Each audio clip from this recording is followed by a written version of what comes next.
Hello guys, in today's video we're going to be talking about the the different nucleuses of the nucleus and the bodies and the areas that are present in the hypothalamus, and we're going to be talking about the functioning of each of them. So for this, of course, I'll have to just draw a table quickly and then start to explain the hypothalamus, and the nucleuses, its areas, hypothalamus, and a bit just about its functionality overall.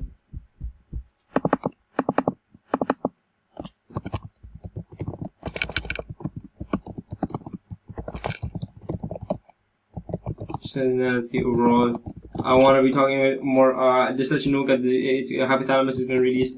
It's going to release mainly 4 releasing hormones, which go by the lines of growth hormone releasing hormone, gonadotropin releasing hormone, corticotropin releasing hormone,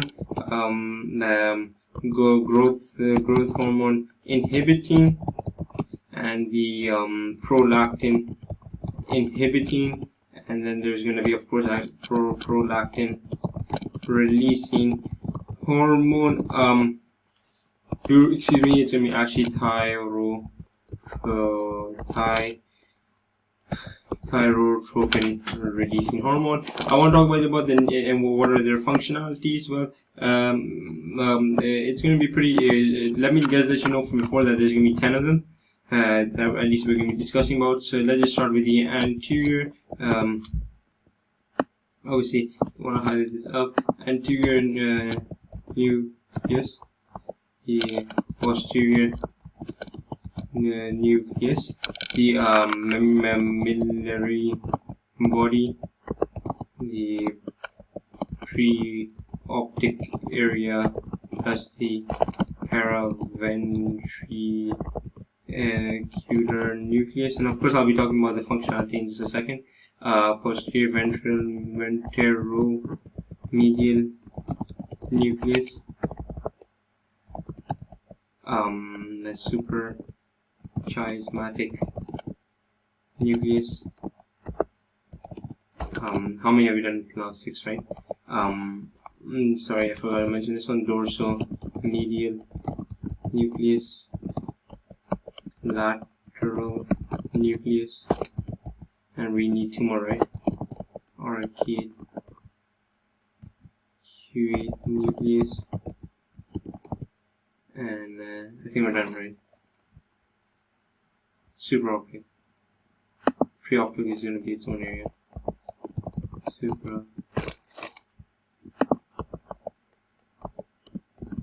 Sorry about this. Preoptic area.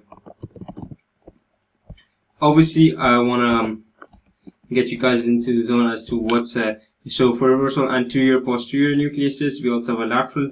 So we have the anterior posterior nucleuses, we also have a lateral nucleus, and addition to that we have the paraventricular nucleus with a paraventricular nucleus, and the supraoptic area allow them to be like you utilize them as one. So we're 4 so far, and anterior posterior lateral paraventricular nucleus, like I said, in the supraoptic area. 6 will be the mammillary body. The also, if you have supraoptic, then the 6th one will be preoptic, and like I said, suprachiasmatic nucleus, not body, chiasmatic nucleus.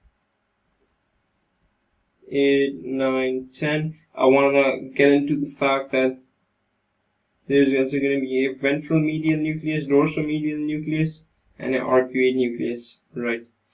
Ventral medial, dorsomedial, and arcuate. So, yep. I want to talk a bit more about the anterior. What is its functioning? Well, it's going to be a response to it's going to be responsible for thermoregulation in response to the heat, high amount of heat, so it causes heat dissipation. I want to posterior is opposite of this, thermal regulation also, but when you're feeling cold, so it causes heat conservation. And mammillary body, essentially it causes the sleeping, and it receives from the hippocampal formation, the fornix projects to the anterior nucleus of thalamus. Okay, now supraoptic paraventricular nucleus for the ADH secretion, produces ADH and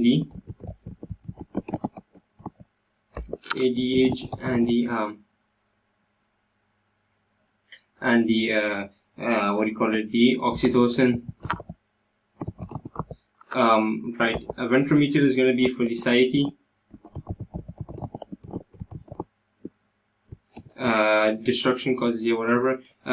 Supercharged ventromedial, then it's going dorsomedial. Where is dorsomedia here? Dorsomedial will of course be for thirst, I believe so. Please tell me I'm right. No, it's going to be for stimulation, would result in obesity. How about a superchiasmic? This is going to be for sleeping, circadian rhythms. The lateral nucleus would be for thirst. No, sorry, induces eating. Arcuate would be for the hypothalamic, produces hypothalamic producing factors, dopaminergic neurons. And preoptic area is the last one. That's already. We have to mention that is going to be for the regulates release of gonadotropin hormones. Then let's do a very quick recap. Anterior nucleus is going to be, of course, for the thermoregulation when you feel very, very hot. So therefore, it will be for the heat dissipation, right?